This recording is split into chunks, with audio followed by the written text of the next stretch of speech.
lucky enough to see this film last year at Monster. So thank you. No problem. Well, mate, I wanted to start off by asking you a little bit about how you became involved with this film, because it's interesting that you're both the director and the lead actor. So tell us a little bit about how you became involved with the film in the first place. Yeah, absolutely. So in the early to mid 2000s, I used to have a band, and we had a record deal. And at the time, my music manager used to be like, "Hey, Michael." So I'm an East Coast guy. I lived in New York City, but I would go out to LA often. I was on a television show called Rescue Me at the time. Yep. It was about New York City firefighters. So anyway, I would go out to LA often, and my music manager introduced me to these two brothers. They're called the Gear Brothers. So I used to drive about an hour and a half, 2 hours to go write music with them. They were extremely talented guys. I thought that their songwriting ability was wonderful, and we would collaborate, and our tastes were always very aligned creatively. The collaboration was amazing. So obviously, being on separate coasts, we wrote for a few years together and spent a lot of time together. And then several years had gone by, I didn't connect with them, and I was doing a charity event, and one of the songs we wrote, "When Heaven and Hell Collide," I did my band. I didn't have my band with me, and I was hosting this charity event, and I had to do the song, or I wanted to do the song, and I'm like, "Look, I got to drop it a half step, Darren. Let me give you a call. Hey, what do you think? Will this sound too muddy? Blah blah blah. What have you been up to?" And he says to me, "Hey, we've been writing." My brother and I have been writing screenplays, and I said, "Send them all to me immediately," because I knew that I loved what these guys did. So they did, sifted through them all. Boom, the Retaliators. I'm like, I have to make this thing and play this character, John Bishop. Within 3 days, I was on a plane out to LA, and that was about close to 3 years ago now, today. And yeah, it's been a crazy venture. Making a movie's hard, but man, anyway, but making it through COVID and just dealing with all different kinds of stuff has been really difficult.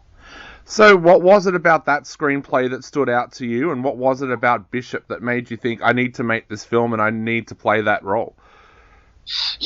First of all, the musical element jumped off the page to me, and I told you, like, our tastes were really aligned, and I saw all these great films that I love. Like, I saw this, like, Joe Dante-esque Gremlins-y beginning, the Spielbergian small town into this crazy. I even picked up on elements of like Sin City graphic novel, the wink at the 80s, like the Terminator with the bad guy in the movie, and all this, the winks at the 80s. And then I even felt like a little like, so I love Westerns, and I felt like this Western, Charlie Bronson Death Wish feel, and then this Tarantino-ish kind of crazy third act with, again, a nod to the Evil Dead. And, I was just like, wow, all these things jumped off the page. And I called Darren right after I read it, and I said all that to him, and he goes, "Dude, you're dead on. That's like, as I said, like, those are the movies that we loved."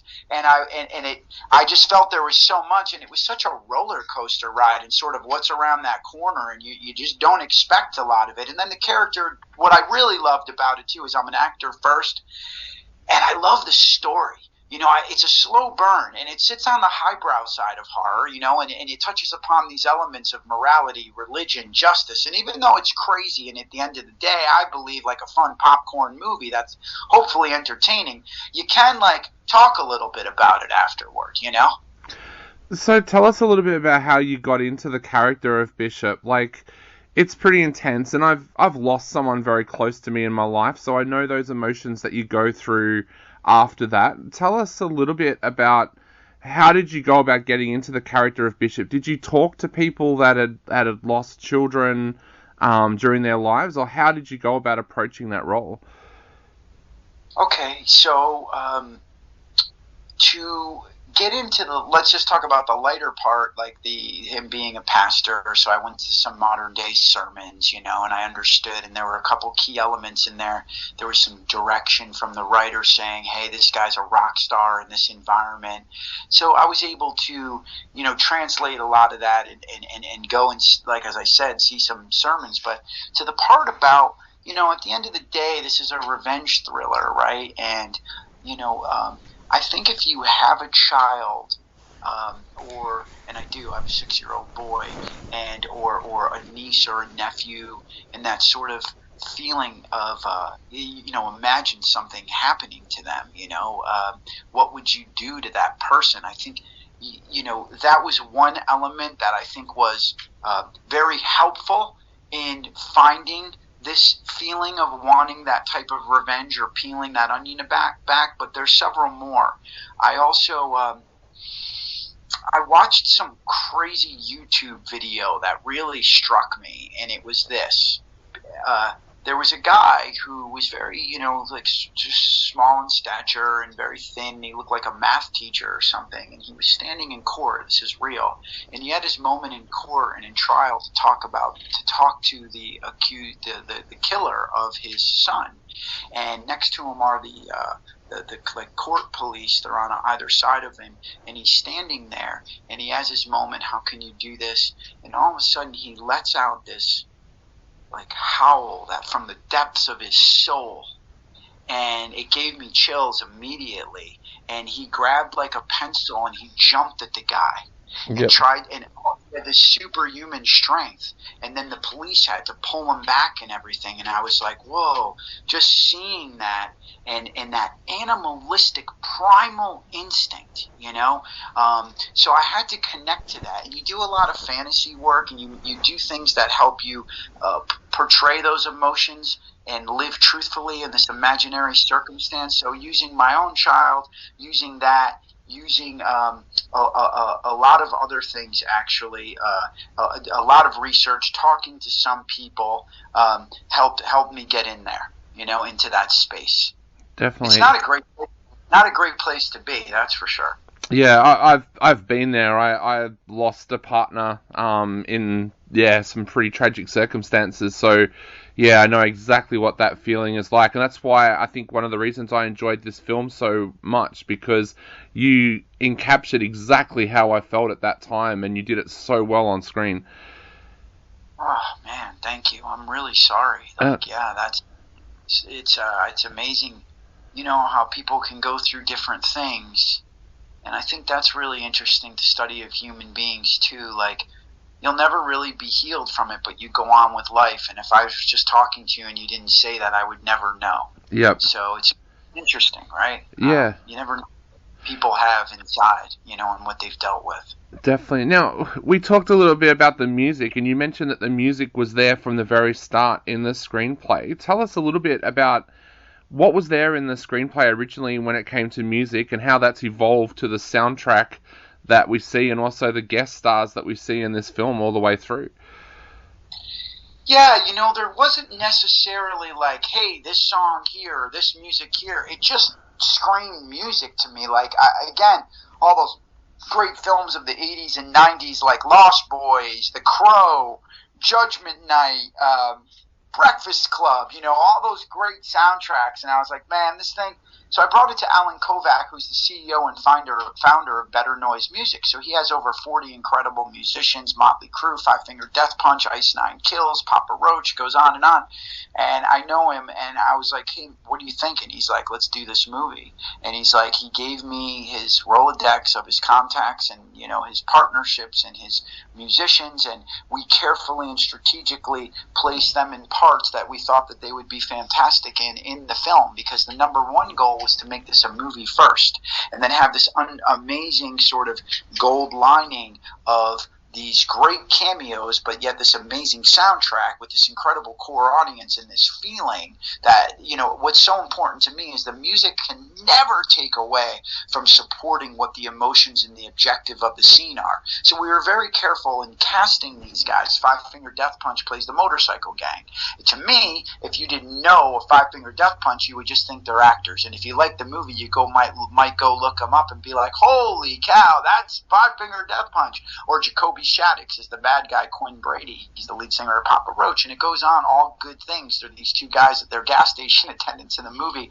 And I love putting them in that scene. And I love that fun little scene. It's like a knock on millennials. But these guys are the band All Good Things. And they have an amazing song in it. So I think the number one goal was to do it in a very non-gratuitous manner. Because look, if you told someone, hey, we have 8 cameos and there's so many songs in this movie, they might not think the movie's good. I love music. And I would see it for the music. But I I might go, oh, and look, at the end of the day, the movie's not for everyone. But I think what you can say is that we made a movie first, and we started to feel some of that love from the film festivals, like you said earlier. And I was so happy because, you know, I felt like that was one of my number one goals, to make it a movie first, but then have this incredible soundtrack and musicians actually appear in the film. So at the end of the day, it's not for everybody, but I feel like I'm pretty happy that we have a movie and a story.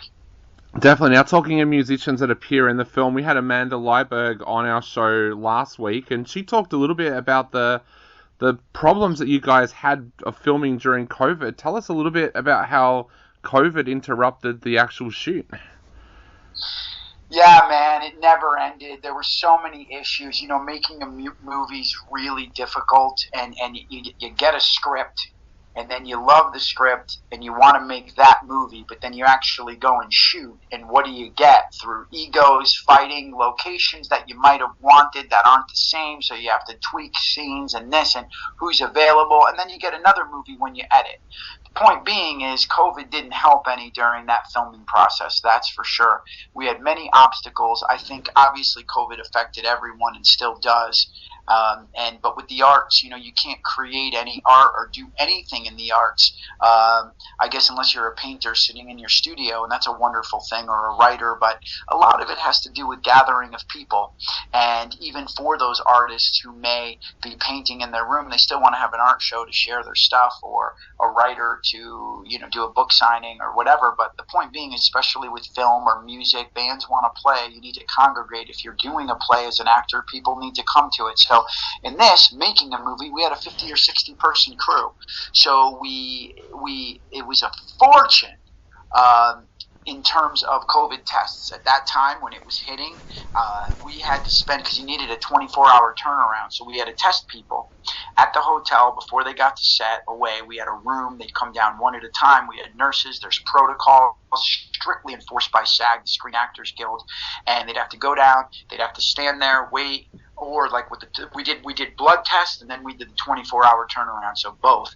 And you couldn't come to set until you came back negative. But in one case, get this, we were filming all over, but we went to Nevada. That's where Five Finger was based. But I brought my main core, and we had to move with this small group because we already knew we were in a bubble and protected from COVID. But of course, we had to get a locations guy there to take us around and scout locations. Turns out we're there like 5 days. Day of filming, that morning I get a 911. The locations guy comes up positive for COVID. Never came to set, but SAG shuts us down. Oh, wow. This is like this is a Wednesday. They weren't messing around, rightfully so. Shut us down on a Wednesday. They don't even get back to us till Friday, and they go, hey, you're okay. But the thing was, the guy never came to set. Yeah. But those are the restrictions that they needed to put in place. No one on the crew got it. It was amazing, knock on wood, through that, because we stayed in a bubble for a long time.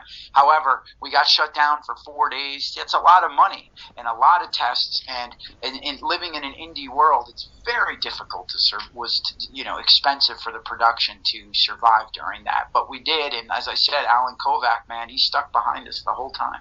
Definitely. Well, mate, you got over all of that, and you've ended up with an absolutely amazing film. So I guess to finish off, what would you like to say to everybody out there who was about to go into cinemas and check out this stunning film? Oh, man. Well, thank you. I hope that they enjoy the ride. It's crazy. It's wild. That cliche, buckle your seatbelt, but also I think have something to think about, I hope, at the end of it too. Again, we touched upon what it's about and the influences and the inspirations. So hopefully it touches you in some manner, and you have something to think about afterward.